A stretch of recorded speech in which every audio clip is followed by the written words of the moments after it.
եւ ինչ նոր զարգացումներ արձանագրում ընդհանրապես այսօր։ Շնորհակալություն շատ։ Այս հարցով մենք բավականին լայն աշխատանք ենք կատարել այս տարվա սկիզբ եւ զեկույց ենք տարածել, որ կարող եք ծանոթանալ։ Ինչ որ դա կարևոր, որովհետեւ մենք վերցրել ենք երկու բաղադրիչներ՝ աշխարհաքաղաքական եւ տնտեսական, որտեղ հիմնականում TRIP նախագիծը եւ ընդհանուր իրադարձությունները մեկնաբանվում են այս կամ այն տեսանկյունից, մենք էլ փորձեցինք երկու տեսանկյունը միան զեկույցի շրջանակում ուսումնասիրել։ Հիմա մենք եկանք այն եզրակացության, որ TRIP-ը առաջին հերթին աշխարհաքաղաքական նախագիծ, այլ ոչ տնտեսական։ Եվ նույնիսկ այս թվերի կարող եք դա տեսնել։ Մենք նաև հաշվեցինք, թե ինչ գումար կարող է Հայաստանը վաստակի, եթե ընդհանուր ապաշրջապատում տեղ ունենա Հարավային Կովկասում եւ ինչ կփոխվի ֆինանսական տեսանկյունից, եթե միակ TRIP-ը տեղ ունենա Հայաստանի։ Որոնք եթե տեղ ունենա միակ TRIP-ը, ապա Հայաստանի շահը կլինի մոտավորապես տարեկան $23 միլիոն, որը մեծ թիվ չի։ Եթե ընդհանուր ապաշրջապատում տեղ ունենա Հարավային Կովկասում, ապա թիվը կաճի մինչև մոտավորապես $388 միլիոն տարեկան կտրվածքով։ Այսինքն տարբերությունը մոտավորապես 16 անգամ։ Բայց դա մենք համեմատում ենք մեր այլ երկրների հետ տարածաշրջանում, օրինակ Ադրբեջանը, այնտեղ այդպիսի տարբերություն չկա։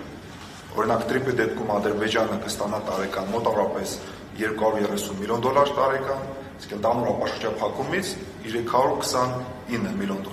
Այսինքն այստեղ տարբերությունը մեծ չի, մոտավորապես 1.4 անգամ։ Հետևաբար մենք այս ենք այն եզրակացության, որ Ադրբեջանի համար ընդհանուր ապաշրջափակումը շատ չի տարբերվում TRIP-ից, իսկ մեզ համար էականորեն տարբերվում։ Սա հարց համար 1։ Հարց համար 2, մենք եկանք այն եզրակացության փաստացի, որ միայն TRIP-ը բավարար չի Հարավային Կովկասի համար, եւ Հայաստանին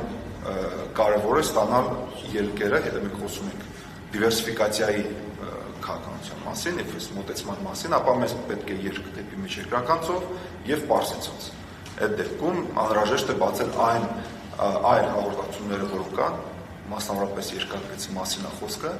որը դեռ այսօր է ստորակարգիչ, բայց նույնիսկ ըստ Վաշինգտոնյան պայմանավորության կա փոխադարձ առավելությունների մասին բարակապակցությունը, որը նշանակում է, որ եթե TRIP-ը տեղ ունենում, ապա այլ ճանապարհներն էլ պիտի բացվեն։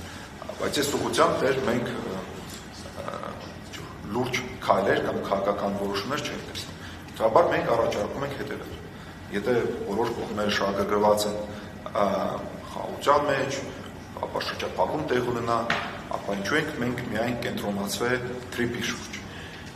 Կային այն տարածաշրջանում ճանապարհներ, տաների համար երկաթգծի ենթակառուցվածքը, որը հենց հիմա մենք կարող ենք օգտագործել եւ չսպասենք մինչեւ TRIP-ը տեղ ունենա եւ բոլորը դրանից կարողանան շահել։ Բայց մենք տեսնում ենք, որ աշխարհը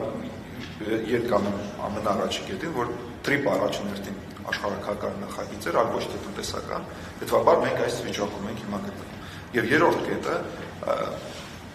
հավանական է սցենարը, երբ որ ապաշրջափակման կոնտեքստում իրականացի միայն TRIP-ը, իսկ այլ ճանապարհները կամ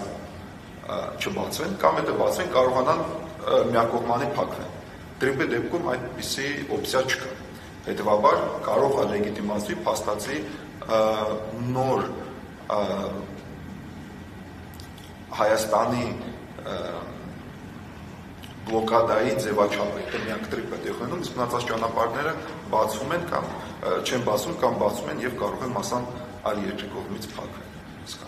Շնորհակալություն, պարոն Մերկունյան։ Իրականում պարոն Մերկունյանը ասաց, մենք կատարել ենք